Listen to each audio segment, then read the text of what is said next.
یہ وہ ان کی جب زندگیاں پڑھیں تو پتہ یہ چلتا ہے کہ وہ زمین پر چلنے والے فرشتے تھے.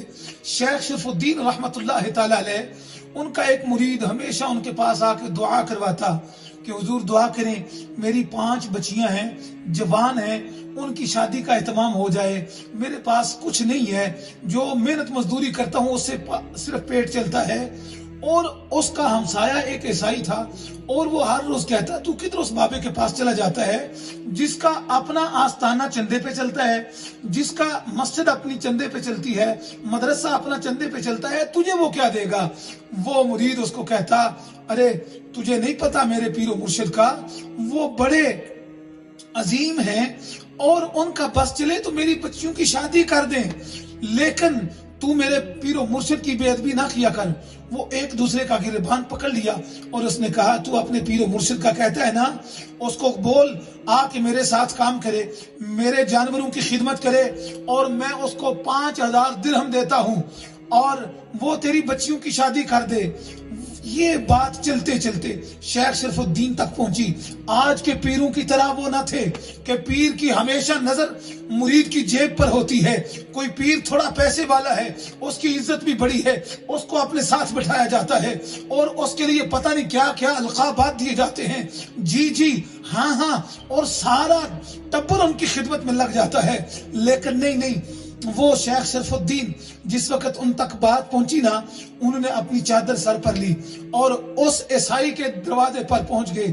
اس کو کہا ارے لوگ نوکر رکھتے ہیں، بڑا سوچ سمجھ کے رکھتے ہیں، تو نے مجھے نوکری کی آفر کی ہے، سوچ سمجھ لیا ہوگا، لہٰذا میں آ گیا ہوں، تو مجھے نوکری دے، میں نوکری کرنے کے لیے تیار ہوں. اس نے کہا بابا جا، تو نے کیا نوکری کرنی ہے، جا تیرا ایک کام چلا ہوا ہے، تو نے ڈھونسلا ایک لگایا ہوا ہے، جا جا کے لوگوں کو لوٹتا پھر.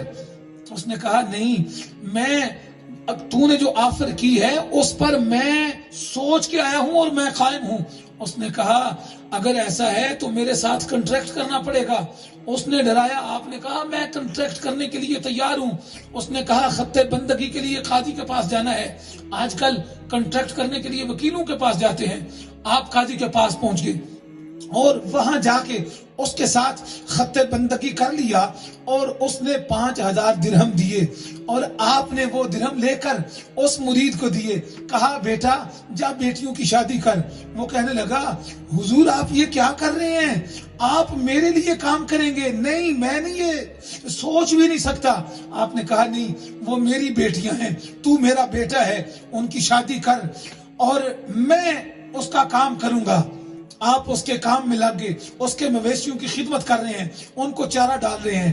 اس وقت کا بادشاہ وہ بھی بزرگوں کی عقیدت والا تھا.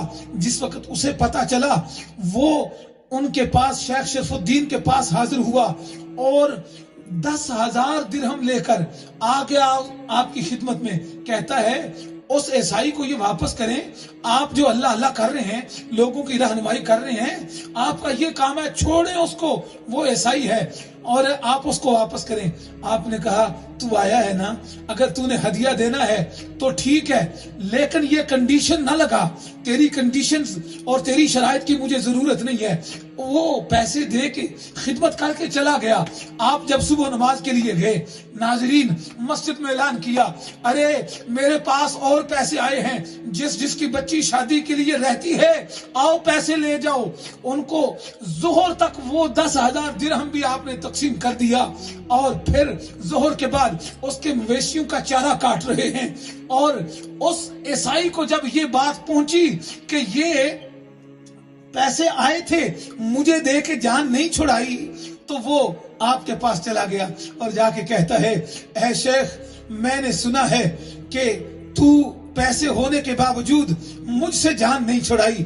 میں نے پہلے تیرے متعلق کچھ اور سوچا ہوا تھا، لیکن اب پتہ چلا تو بڑے اعلیٰ اخلاق کا مالک ہے، تو بڑی شان والا ہے، تو بڑی عظمت والا ہے، لہٰذا میں تیرے پاس آیا ہوں. تو اتنے اعلیٰ اخلاق کا مالک ہے اور جس کا کلمہ تو نے پڑھا ہے، جس کا تو غلام ہے، جس نے یہ اخلاق تجھے سکھائے ہیں، وہ کتنی شانوں کا مالک ہوگا. لہذا مجھے کلمہ پڑھا کے اس محمد عربی صلی اللہ علیہ وسلم ان کا غلام بنا دو.